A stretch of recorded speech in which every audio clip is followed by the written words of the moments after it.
Assalamualaikum warahmatullahi wabarakatuh. Baiklah, perkenalkan kami dari kelompok 4 akan mempresentasikan materi tentang pertumbuhan jangka panjang dan pertumbuhan jangka pendek. Baiklah, materi yang pertama akan dibacakan oleh Vigo. Baiklah, saya Vigo Putra Adepin dari kelompok 4 akan menjelaskan materi kelompok kami yaitu tentang proses pertumbuhan ekonomi dan sumber-sumber pertumbuhan ekonomi jangka pendek dan jangka panjang. Yang pertama yaitu proses pertumbuhan ekonomi. Pengertian pertumbuhan ekonomi. Pertumbuhan ekonomi adalah perkembangan dalam kegiatan ekonomi yang ditandai dengan kenaikan output barang dan jasa sehingga berakibat pada kenaikan pendapatan per kapita.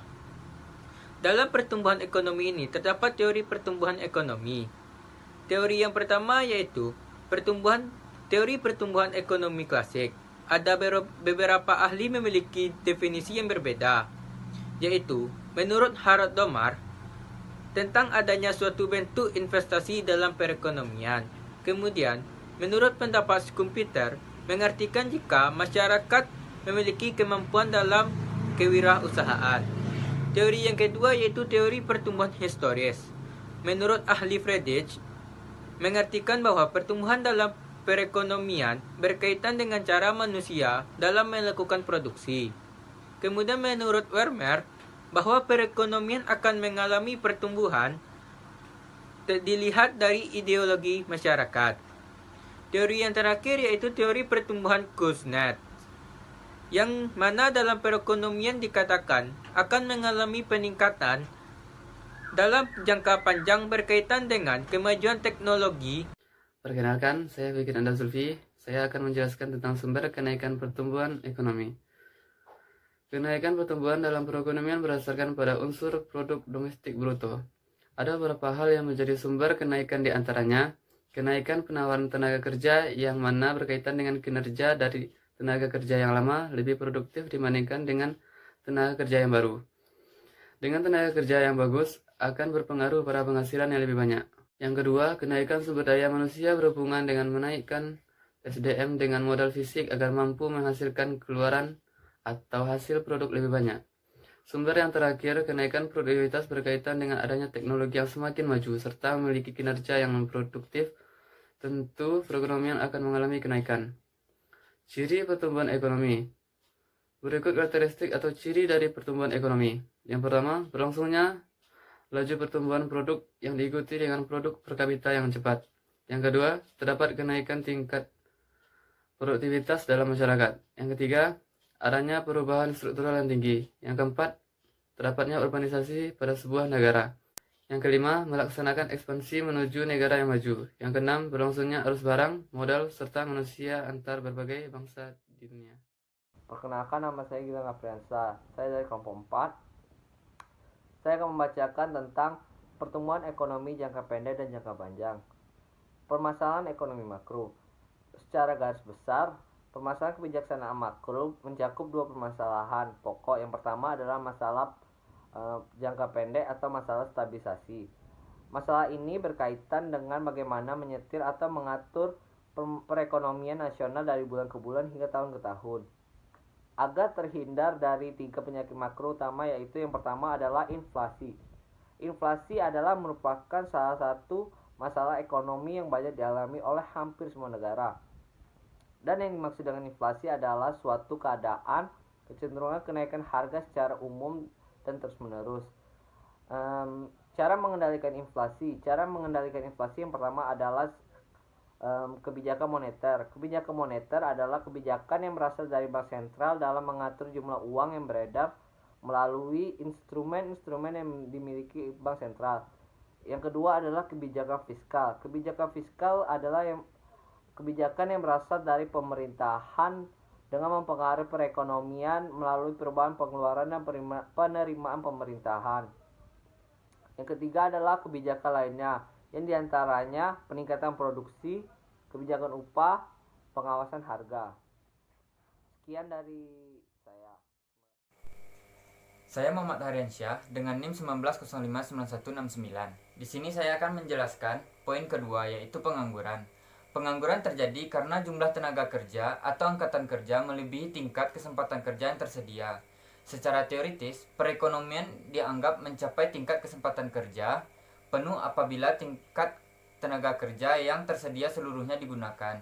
Di negara kita, upaya untuk menekan tingkat pengangguran dilakukan melalui pengendalian tingkat pertumbuhan penduduk.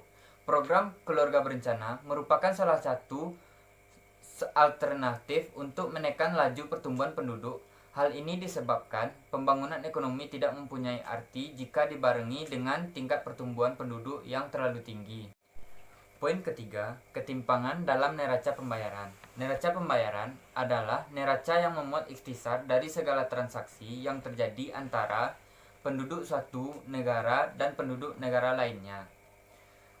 Biasanya itu selama jangka waktu tertentu, yaitu 1 tahun. Ketidakseimbangan dalam neraca pembayaran suatu negara dapat dikatakan merupakan masalah apabila ketidakseimbangan tersebut cukup besar. Jika kenyataan itu terjadi, pertukaran kebijakan pemerintahan untuk mengatasinya. Dalam jangka panjang, permasalahan ekonomi makro menyangkut persoalan pertumbuhan di bidang ekonomi.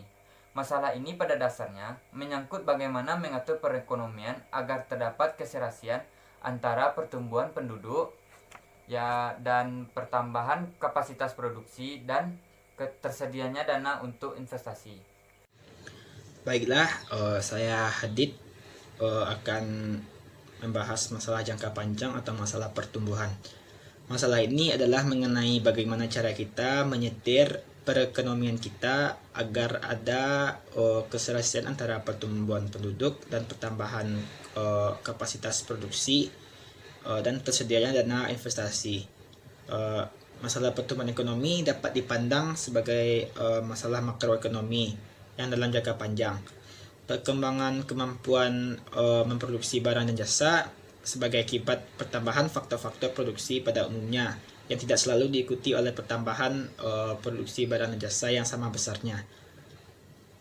Berikut sumber kenaikan pertumbuhan ekonomi. Pertumbuhan ekonomi umumnya didefinisikan sebagai GDP, yaitu Gross Domestic Product, ya bisa juga disebut dengan produk domestik bruto. Jadi GDP itu adalah nilai pasar keseluruhan total sebuah negara yang merupakan nilai pasar semua barang jadi dan jasa akhir yang diproduksi selama waktu tertentu atau periode tertentu yang beralokasi di suatu negara. Kenaikan GDP dapat muncul melalui kenaikan penawaran tenaga kerja. Yang kedua, kenaikan modal fisik atau sumber daya manusia. Yang ketiga, kenaikan produktivitas. Sekian dari saya, terima kasih. Assalamualaikum warahmatullahi wabarakatuh. Saya Ibza Wala Sastri, NIM saya 19059161. Saya akan mempresentasikan makalah saya dalam menganalisis jangka pendek. Faktor-faktor berikut ini kita anggap tidak berubah atau tidak dapat diubah. Yang A, kapasitas total dan perekonomian kita. Keinginan investasi jangka pendek masih mungkin dilakukan, tetapi hanya dalam artian khusus, yaitu sebagai pengeluaran investasi berupa penambahan stok barang jadi, setengah jadi, ataupun barang mentah di suatu gedung perusahaan, dan pengeluaran oleh perusahaan-perusahaan untuk pembelian barang-barang modal seperti mesin-mesin, konstruksi gedung-gedung, dan sebagainya. Tetapi yang perlu diingat, jangka pendek yang kita maksud kali ini adalah jangka pendek yang pengeluaran atau pembelian barang-barang modal tersebut belum bisa menambahkan kapasitas produk dalam periode esensi tersebut, yaitu mesin-mesin yang sudah dibeli tapi belum dipasang. Yang B, jumlah penduduk dan jumlah angkatan kerja dalam satu triwulan, misalnya jumlah praktis yang bisa dianggap tidak berubah. C, lembaga-lembaga sosial, politik, dan ekonomi yang ada. Selanjutnya, dari segi teori, apakah kita ingin menyetir perekonomian kita dalam jangka pendek, maka kita harus melakukan kebijakan-kebijakan yang bersifat jangka pendek, dan misalnya dengan cara 1. Menambahkan jumlah uang yang beredar. Yang kedua, menurunkan bunga kredit bank. Yang ketiga, mengenakan pajak impor. Yang keempat, menurunkan pajak pendapatan atau pajak penjualan. Yang kelima, menambahkan pengeluaran pemerintah. Yang keenam, mengeluarkan obligasi negara dan sebagainya. Nomor 2, pertumbuhan ekonomi dan produktivitas di Indonesia. Baiklah, saya Maisha Oktaviani akan menjelaskan tentang pertumbuhan ekonomi dan produktivitas di Indonesia. Faktor-faktor yang mempengaruhi pertumbuhan ekonomi. Yang pertama yaitu investasi pemerintah. Menurut Fred Gold menyatakan bahwa pengeluaran pemerintah mempunyai efek terhadap pertumbuhan GDP. Menurutnya, perubahan-perubahan pada volume real pengeluaran pemerintah dan perubahan-perubahan pengeluaran pemerintah itu sendiri dipengaruhi oleh perubahan tingkat upah dan harga-harga. Selain itu, perubahan pengeluaran pemerintah tidak terlepas dari perubahan-perubahan pajak langsung dan pajak tidak langsung. Sebagaimana diketahui bahwa baik pajak langsung maupun pajak tidak langsung sangat ditentukan oleh pendapatan. Yang kedua, investasi swasta. Sedangkan investasi swasta dalam kaitannya dengan penelitian ini merupakan gabungan antara investasi swasta asing atau penanaman modal asing dengan investasi swasta domestik atau penanaman modal dalam negeri. Menurut European Parliament, peran dari investasi swasta adalah menambah stok modal dari aset-aset produktif yang dipegang oleh sektor swasta. Yang ketiga yaitu tingkat inflasi.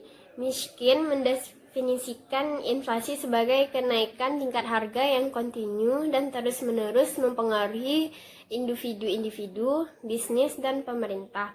Selanjutnya, menurut Vaneris dan Sebold, mendefinisikan inflasi sebagai suatu kecenderungan meningkatnya tingkat harga umum secara terus-menerus sepanjang waktu. Yang keempat yaitu ekspor.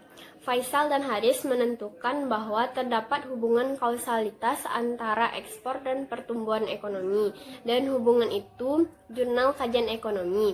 Hubungan yang bersifat saling mempengaruhi, tetapi pada dasarnya adalah kenaikan ekspor yang lebih merupakan pendorong terhadap peningkatan pertumbuhan ekonomi.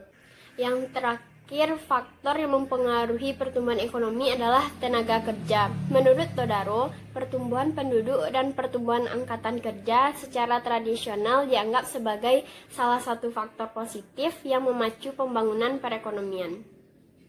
Assalamualaikum warahmatullahi wabarakatuh. Perkenalkan, nama saya Gazil Putri. Baiklah, pada saat ini saya akan menjelaskan tentang faktor-faktor yang mempengaruhi produktivitas tenaga kerja. Baiklah, yang pertama ada faktor pendidikan. Faktor ini dipandang sebagai suatu investasi di bidang sumber daya manusia yang bertujuan untuk meningkatkan produktivitas tenaga kerja. Selanjutnya ada faktor kesehatan. Faktor pendidikan dan kesehatan merupakan faktor yang paling mendasar. Kesehatan merupakan inti dari kesejahteraan manusia, sedangkan pendidikan merupakan tujuan untuk agar mencapai kehidupan yang lebih baik. Selanjutnya ada faktor investasi pemerintah. Faktor ini memiliki peran dalam proses pembangunan, yaitu khususnya mengenai peran ganda yang dimiliki oleh pemerintah dalam investasi pemerintah. Selanjutnya ada investasi swasta. Pada faktor ini berperan dalam penanaman modal asing dan penanaman modal dalam negeri. Sekian hasil diskusi kelompok 4 pada hari ini. Kalau ada kata-kata yang salah mohon dimaafkan. Assalamualaikum warahmatullahi wabarakatuh.